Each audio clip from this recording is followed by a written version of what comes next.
प्रभावी उद्बोधन आपका हमेशा ही रहता है, आज भी वही कुछ रहा। और अब मैं आग्रह करूंगा पंडोले परिवार की जो भतीजी हैं रमा दीदी, वे भी इस अवसर पर अपने 2 शब्द कहना चाह रही हैं।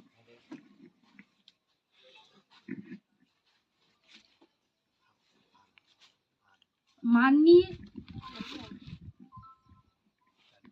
हेलो माननीय बीएमओ अशोक नरवरे जी, रेंजर साहब कुशवाहा जी, एडवोकेट राजेंद्र उपाध्याय जी और सभी गणमान्य नागरिकों को मेरा सादर प्रणाम। आज हम सब यहाँ अपनी पूजनीय दादी माँ स्वर्गीय गोपीबाई पंडोले जी की स्मृति में एकत्र हुए हैं। वे केवल हमारे परिवार की ही दादी नहीं थी, बल्कि वह एक बाल स्वतंत्रता सेनानी और आमला के प्रथम विधायक स्वतंत्रता सेनानी स्वर्गीय भाकरू जी पाटिल की ज्येष्ठ पुत्री थी। उन्होंने हमें सिखाया कि जीवन में ईमानदारी, सादगी और मेहनत ही सबसे बड़ी पूंजी है। उनका सपना था कि परिवार का हर सदस्य पढ़ लिख कर आत्मनिर्भर बने और समाज में अपनी पहचान बनाए। हमारी दादी जी हमेशा कहा करती थी कि धन और दौलत तो कोई भी छीन लेता है, लेकिन शिक्षा और ज्ञान ऐसी पूंजी है जिसे कोई नहीं छीन सकता।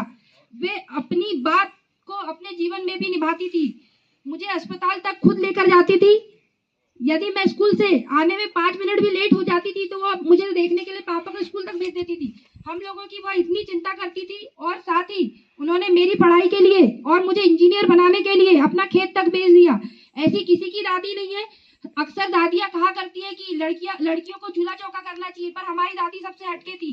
वे हमेशा कहती थी कि बेटा और बेटी में कोई फर्क नहीं है, दोनों को बराबर शिक्षा मिलनी चाहिए। यही सोच उन्हें एक मिसाल बनाती है। जब वे अपनी अंतिम सांसें ले रही थी, तब भी उन्होंने मेरा हाथ पकड़कर मुझसे यही कहा कि बेटा तुझे अधिकारी बनकर ही रहना है और खूब मेहनत करके पढ़ाई करनी है और अपने गांव तथा अपने समाज का नाम रोशन करना है। सोचिए, कोई दादी अपनी अंतिम घड़ी में भी केवल शिक्षा और राष्ट्र सेवा के बारे में ही संदेश देती है। यह अपने आप में सबसे बड़ी प्रेरणा है।